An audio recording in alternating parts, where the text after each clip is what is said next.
All right. So sorry for the late start. Had a little technical difficulties getting everything started and running.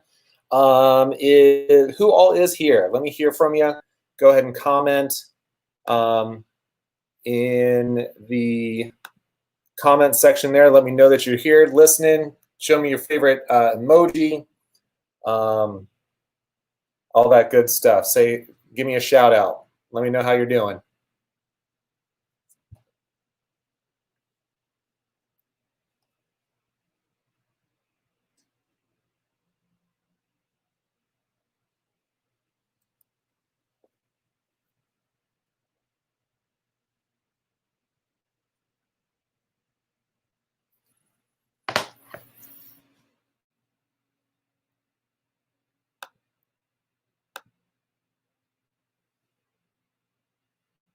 All right. So we got a few people in there. Hey Casey, how you doing? Absolutely. Let's see. I know you guys, all you can see is the movement right now. I'm trying to figure out how you can see my face. But I am here. Let's see. So we may just be rolling with the PowerPoint slides today instead of having to look at my mug this evening as we go through the workshop. So we'll give it a few more minutes, see if a couple more people are able to join us. Let's see. How's everybody's Wednesday been? Been good? Been good to you?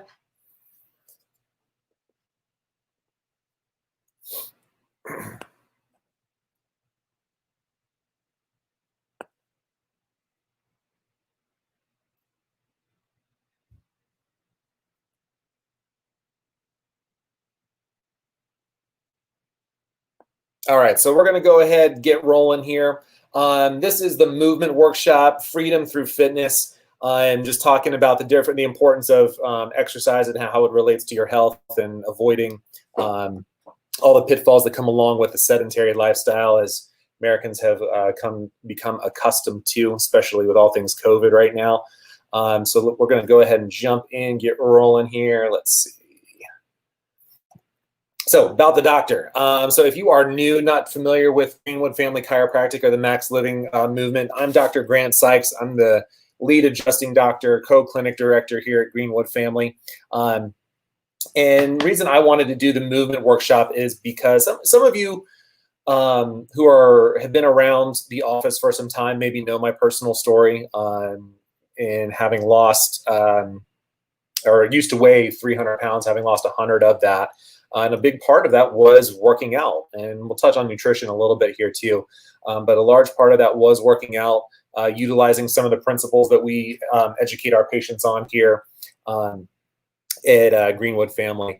But my passion is for helping you guys achieve your health goals and getting to where you want to be in your life, not only for yourself, but for more importantly, your family and your loved ones around you.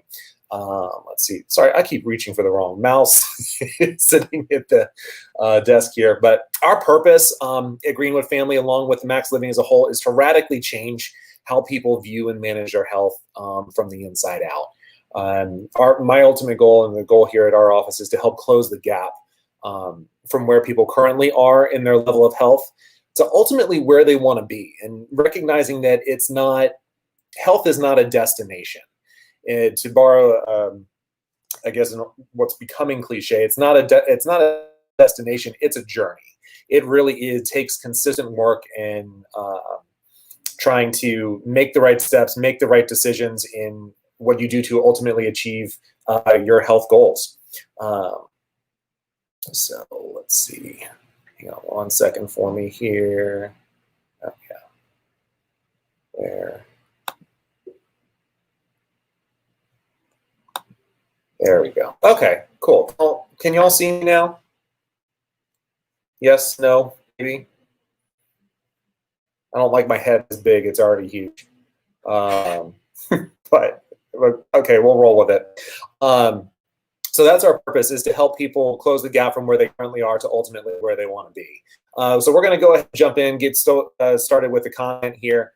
So a couple questions. Did you know that adults who are inactive have a greater risk of heart disease, stroke, depression, type 2 diabetes, and some cancers, and even early death. 12.2% of high school students get the recommended amount of aerobic and muscular strengthening activity. Let's see. Hang on 1 second for me. And also, childhood obesity has more than quadrupled, and adolescent obesity has tripled in the past 40 years. As a result of that, you get all of the diseases that come along with being obese, heart disease, diabetes, type 2 diabetes, cancer, and so on. Let's see. There we go. Say hey, Dr. Leanne. I can't be. I know, I looked on the other one. Hey! Most of you guys know what his smiling face looks like, so yep. It's just as sweet as always. How do I get this smaller? I don't know. How your face? Yeah. Oh, hang on. Oops. Made it worse. Let's make it worse. Okay. If you just see how like your face is big on that one, if you touch that, your face is small. Yeah. Perfect. There we go. I know I keep you around for something. All right. Hey, Steph, thanks for joining us. Dottie's here. Glad to see you too, Dottie. Abby. All right. Do we have any first-timers, any guests who are watching and have yet to been to Greenwood Family Chiropractic? Go ahead and give me your favorite emoji or say, hey, what's up? All right, looks like there might be a couple of you, so that's great. Thank you. Welcome to the movement workshop. So we're just talking about the different pitfalls and the different adverse health effects as a result of being sedentary. So childhood obesity has more than quadrupled, but adolescent obesity has tripled in the past 40 years. Since the 1970s, 1980s, that is a huge, huge problem. That's epidemic level type stuff when you really think about it. So our sedentary lifestyle, the average adult spends at least 6.5 hours sitting a day. And when you really think about everything that's been going on with all things COVID, it has really increased even more with people working from home more now, really just sitting around. This past weekend, personal story, I just needed to take a chill weekend just to take care of myself, do a little bit of self-care, did some reading, watched a bunch of movies, caught up on some of my favorite TV shows, and I sat around a lot. And probably more than 6.5, 7 hours each day. And y'all, I mean, I hurt. My back was like, you need to get up and move. This is not normal, especially for you, because you all see how crazy I am running around the office sometimes. Yeah, moving is definitely essential to life. And when we become sedentary, it takes a wrong turn. Really, a couple of years ago, the phrase was coined, sitting is the new smoking. It has the same kind of detrimental health effects as smoking a pack of cigarettes a day. Much of the reason why sedentary lifestyles are so common is, again, due to work. Much of the United States has sedentary desk job, which greatly increases the amount that people are sitting. Let's see, scientific studies report that excessive sedentary time or sitting for prolonged periods is linked to things like obesity, high blood pressure, high blood sugar, weight gain, because you're not burning those excess calories, high cholesterol, coronary artery disease, and I'm just reading a list to you, but breast cancer, colon cancer, type 2 diabetes, and it raises mortality rates, so the likelihood of early death. So those are the different detrimental health effects of our sedentary lifestyle. So what's the problem? Why are we unable to get up, get moving, and really just take care of ourselves from an exercise component or a movement component? I mean, really, when I was beginning my weight loss journey, my exercise routine, weighing 300 pounds, my excuse was I didn't want to go to the gym and embarrass myself because I really didn't know what I was doing in front of other people. Throw in the fact that I wasn't comfortable with how I looked. in gym clothes. So I didn't want to embarrass myself on that end either. But I mean, some of these excuses probably made similar to some of you. I don't have time. I don't feel like it. There are so many online workout programs now. The Beachbody program has everything online. It gets expensive. I mean, really, when you think about it, time and money are the number one and number two reasons people don't do things, and don't really take care of their health. Is I don't have the time and I don't have the money. And I mean, we'll try and find a way to rationalize any approach we want to make with exercise. I mean, it's really, when you think about it, it's why so much of the world lives, again, consistently sedentary lifestyles. And a lot of it comes down to, are you motivated enough? But here's the problem with motivation. It's fleeting. One day you have all the motivation in the world. You go to the gym, you work out for a full hour, you're dripping sweat when you're done. You go home and you eat roasted vegetables, eat something healthy, so you get the full benefit of your routine. But then, bam, the next day, you know what else you're motivated for? Cupcakes, potato chips, pizza. Because I don't know about any of y'all, but give me a shout out, give me an emoji, give me a high five if you are someone who likes to eat their feelings. Anyone? Or is it just me? Come on, y'all. I know you're here. I can see you. So, okay, thank you. Yeah, there are a couple people who are agreeing that they like to eat their emotions. I am an emotional pizza eater. I get stressed and I'll eat pizza. But that's just me.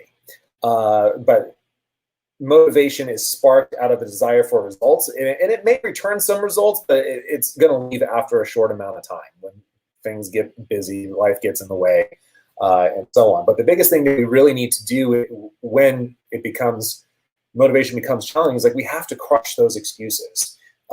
Instead of living with consistent and unstable motivation, we need to crush the excuses and set a regular routine. I mean, candidly, with everything going into lockdown, it absolutely destroyed my regular workout schedule. I was going to Orange Theory at 5 a.m. Then I'd come to work, adjust patients for the morning shift, get whatever billing and paperwork that I need to get done, and then I'd go to LA Fitness and do some weightlifting there right after the morning shifts.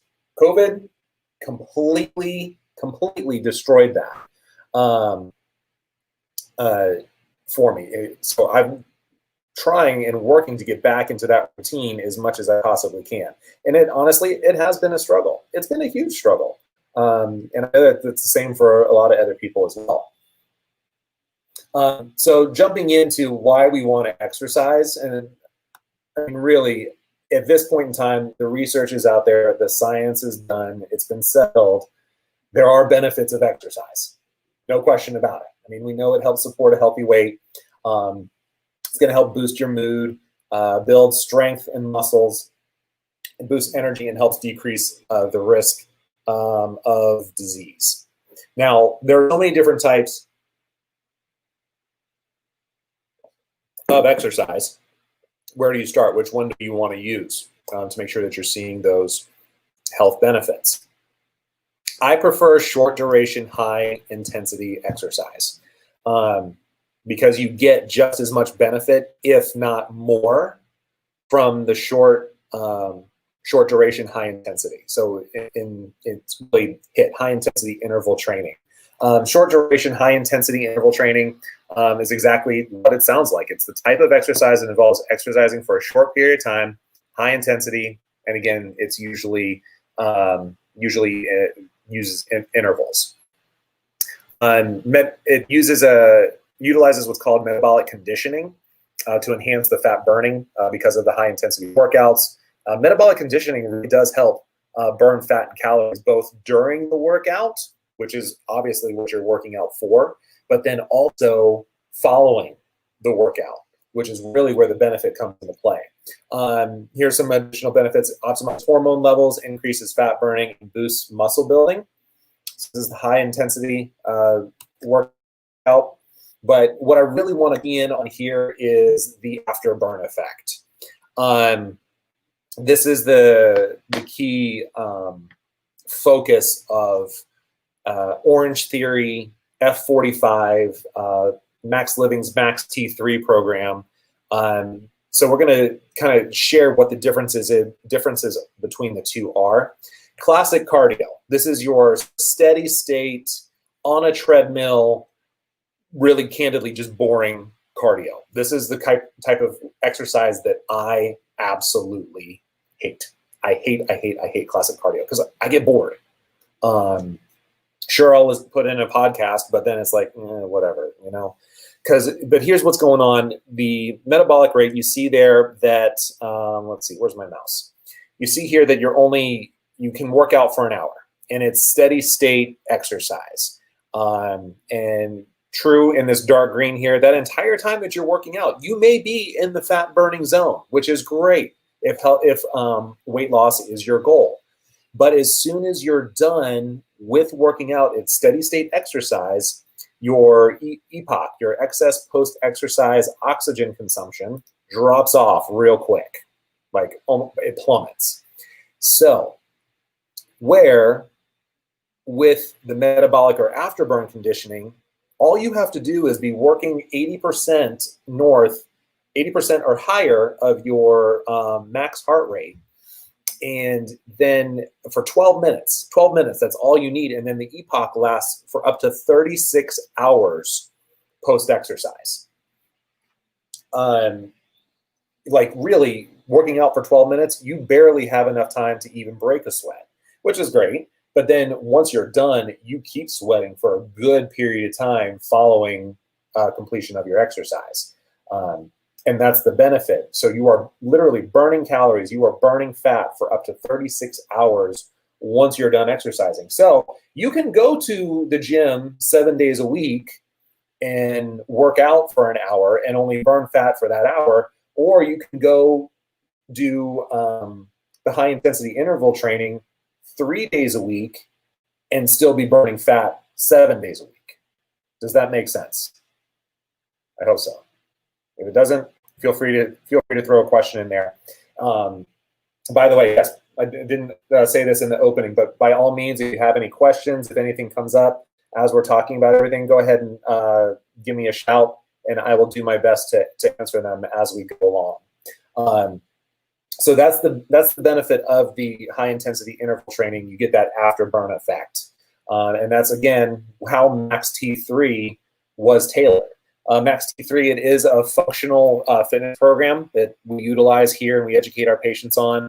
Or if you're one of our old school patients who has been with us for some time, you know what the Max T3 DVDs are. If you're a newer patient, then you know you got one of the bookmarks that came in your Align Your Health book that allows you to jump online, do the workouts there. And the great thing is each workout is tailored to any and all skill levels. But it's a whole body movement that are found in everyday activities. In addition, Max T3 also incorporates all the essential characteristics of a fitness, including power, strength, endurance, balance, coordination. I mean, really, it hits all facets of a really great workout routine. I had the pleasure of actually getting to be part of Dr. Fred Roberto. He's part of the Max Living organization. He developed the Max T3 program and actually got to be part of the test group when I was in chiropractic school, which was, holy cow, that's coming up on 12, 13 years ago. So yeah, I got the pleasure of working with him on that. So the big thing that kind of sets Max T3 out on its own is the 3 T's of the Max T3: time, type, and tempo. Time is the amount of time that you are working out. Type is what are you doing? Are you doing jumping jacks, burpees? Are you doing weightlifting? Are you running sprints? So the type of workout. And then the tempo is what the speed at which you're working out. Are you using light weights so you can go super fast? Or are you using heavy weights so you have to slow that tempo down so that you don't injure yourself? The great thing is you can change any one or all three of the different dials, and you can get a completely different workout with still doing the exact same movement. So it's great for that. Let's see. So the biggest thing that with interval training is you need to monitor your heart rate. Ideally, while performing high intensity exercises, you should not be able to carry a conversation. You are really going to be gasping for air and trying to carry a conversation during a high intensity interval. It's really very, very difficult because you really are either running sprints or going as hard and as fast as you possibly can. The way that you calculate or find out what your max 80% of your max heart rate is. Let me see. See if I can grab some scratch paper here. So what you do, you take the number 220, and then you subtract your age. So we'll say I'm 30 fun, just for round numbers. So we'll just say subtract 30. So that's going to give you 190. And then you take the 190 and you multiply that by 0.8. So that's 80%. And I don't know what that is, so I need to grab my calculator real quick.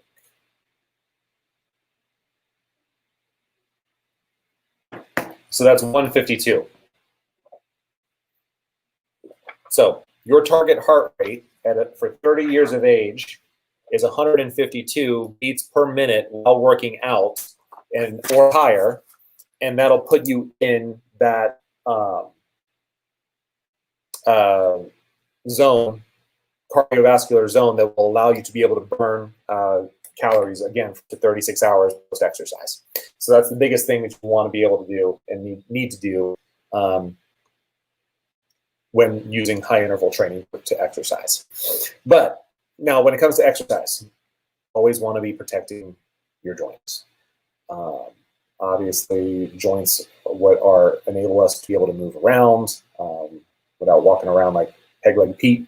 But over time, certain lifestyle practices, exercises, or even the aging process may harm the cartilage in joints that make it painful to move, that make it difficult to move at times. Certain exercises are definitely considered high impact. So anytime your feet, both of your feet leave the ground. And so let's see. So let's talk about that. High impact exercises. Again, this is exercise where both feet are leaving the ground and you're coming down with force. So jumping jacks, burpees, running can be considered high impact exercise. Excuse me. But so that's high impact. Low impact, things where your feet don't necessarily leave the ground. Although, I mean, swimming, yeah, your both feet need to leave the ground if you're swimming, but you're in water, so you're not getting the impact of gravity with the ground. Using an elliptical machine, that's considered a low impact. Now, regardless of whether it's high impact, low impact, exercise is going to take its toll on the body. It's going to take its toll not only on the joints of the hands, the elbows, the shoulders, the knees, the hips, but most importantly, it's going to take impact. It's going to take its toll on the spine. And overexerting yourself, or even just not using proper form, is going to have a detrimental effect on the spine. And that's where chiropractic always comes into play, not only to make sure that you've got a great range of motion and using proper biomechanics, but how it is going to affect the overall function of your nervous system, not only from a health component, because we're always doing our best to educate you guys as our patients in the office on the importance of lifelong care and what it means for your overall health, but what does it mean truly in the exercise field? Hilton's law states that any subluxated joint, whether it's a joint of the spine or the shoulder or the hip or the knee, is going to have a detrimental effect on the nerves that innervate those muscle groups that control that joint.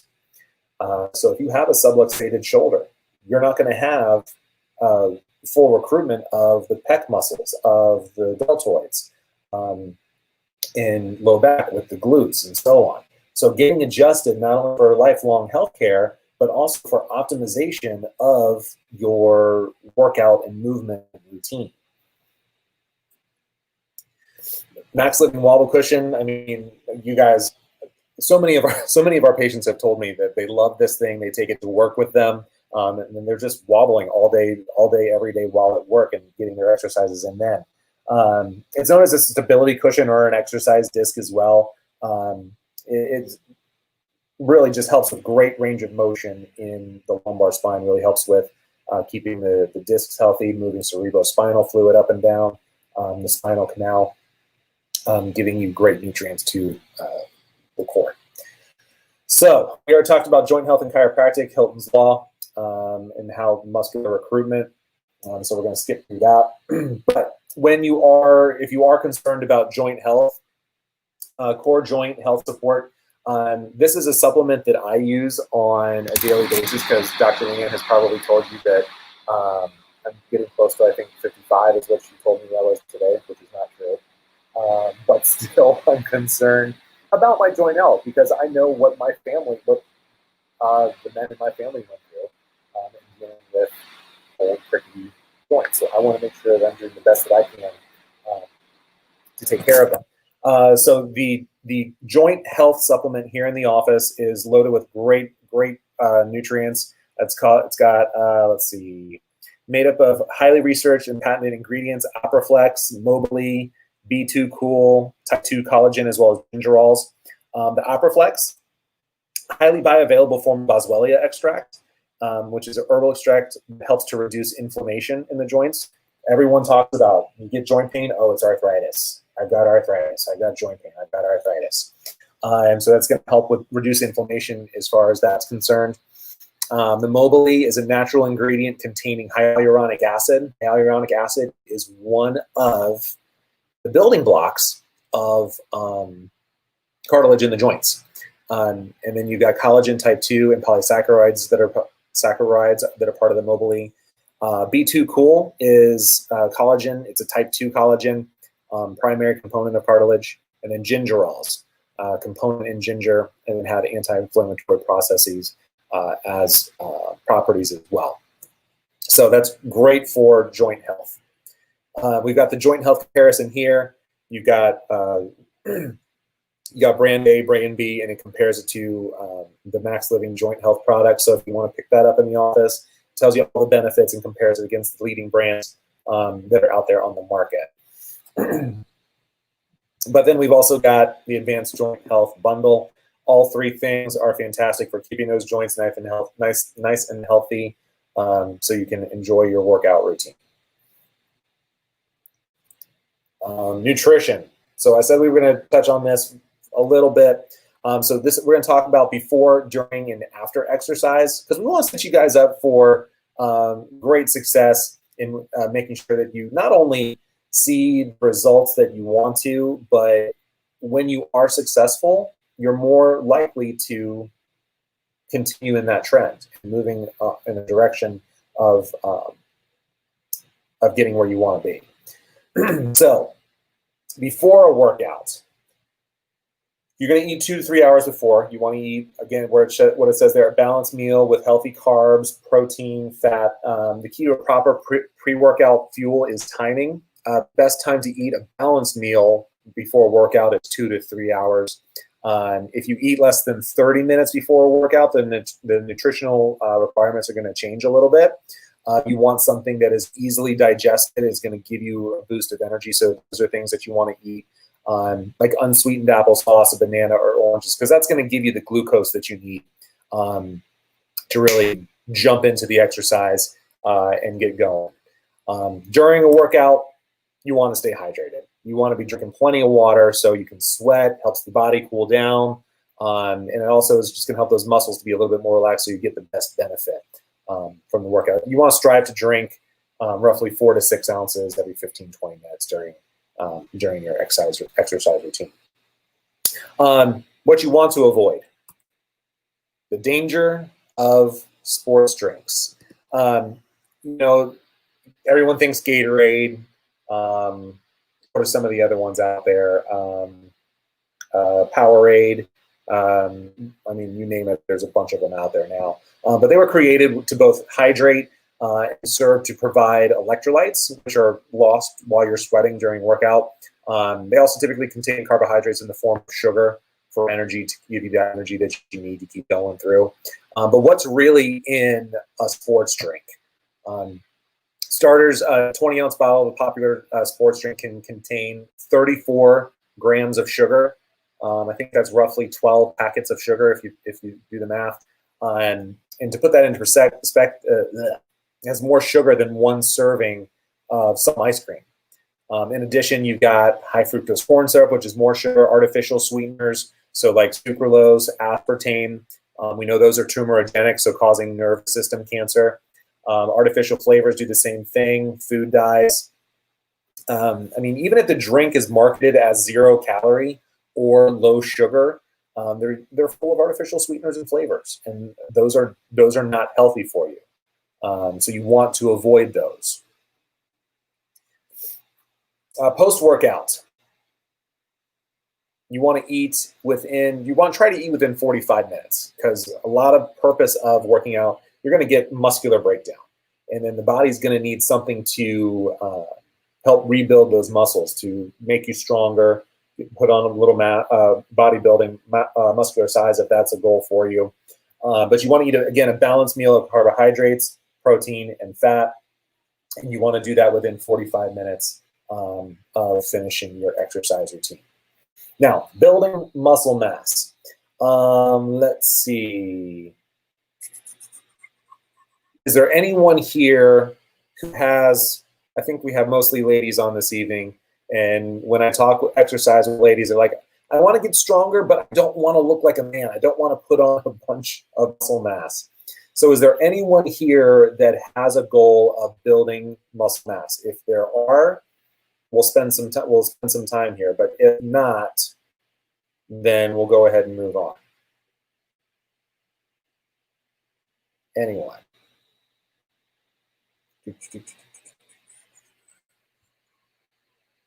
Nope, no one? Okay, nope, no one's got the goal of building muscle mass, so we will move on. So, but here's the thing, even though some of you may not be building muscle mass, you're still going to need supplements to help you build strength. So the biggest thing with building muscle mass is you want to do higher weights at lower reps. If you want to build strength, then you can just do lower weight, higher reps. But then you also want to follow that, your exercise up with good quality protein. You want to know where it's coming from: grass-fed, organic, no antibiotics, no hormones, no food additives, sugars or dyes. Then you got the strength and recovery complex, which is going to give you the carbohydrates that your body needs to help your body, again, build strength. Sweating. So what's the importance of sweat? What is sweat? It's the body's cooling process: water, salt, sugar, chemicals. In addition to cooling, sweat is necessary to detox heavy metals out of your system, and chemicals, and cleansing of bacteria. It's interesting because there's a bunch of research out there that sweat varies from person to person based on their heavy metal toxicity, based on do they have a little bit of a cold. Like, you can test the chemical composition of different individual sweat and be able to identify what kind of cold they might have had, or what heavy metals they're detoxifying from, and so on. So a lot of different health benefits to breaking a really good sweat. It releases toxins, as we just talked about. We're exposed to toxins daily in the air, food, and the entire environment around us. Even if you practice toxin, like you try to minimize the amount of toxins that you're exposed to on a daily basis, we are still exposed some way or another. The Environmental Protection Agency says that indoor air is 3 times as more toxic as the outdoor air now, and that's just from different flame retardants, different cleaning chemicals. Yeah. So sweating does release toxins like BPA, PCB, making it important for overall healthy well-being. Now, some people might ask the questions like, well, I can't sweat. What's wrong with me? Why can't I sweat? A couple of things that you really want to look into if you're having difficulty sweating. You want to check the intensity at which you're working out, making sure that you're really getting after it and putting forth a leisurely walk. You're really not going to break a sweat unless you're back in South Florida where I'm from and you walk out and you're sweating instantly because it's so humid. That's really the only way that you can break a sweat, taking a leisurely walk. So that's one thing. You're just not candidly, you're not working out hard enough. But then 2, are you properly hydrated? Dehydration will not, if you're dehydrated, you're not going to be able to sweat. Your body is not going to give up that water that it needs to survive. So you want to make sure that you're properly hydrated as well. Mindset towards exercise. Like we talked about it briefly, mindset towards exercise is critical for optimal success when it comes to moving forward in that direction. But don't rely on motivation. As we said earlier, it's fleeting. It's based on feelings.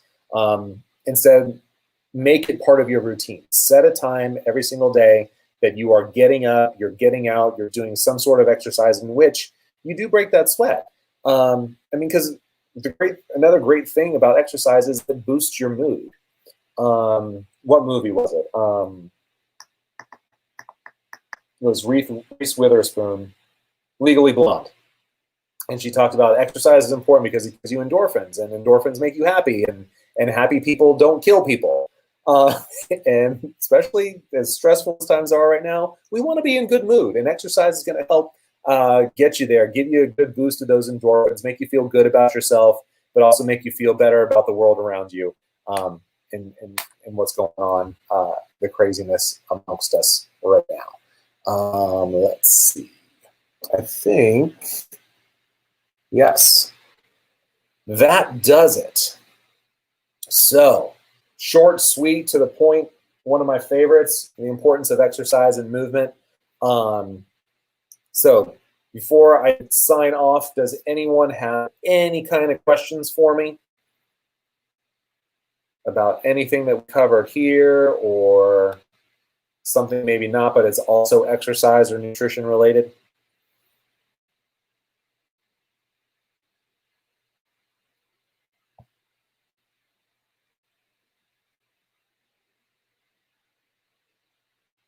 No? Okay. All right. Well, I thank you all for joining me tonight. Hope you learned something. If you have any questions that maybe you didn't want asked or answered here in this forum, by all means, feel free to ask me next time you're in the office, or you can shoot me an email at Dr. Grant, DRGRANT, at Greenwood Family Chiropractic. So hope you all have a great night, and we will see you sometime soon in the office. See ya.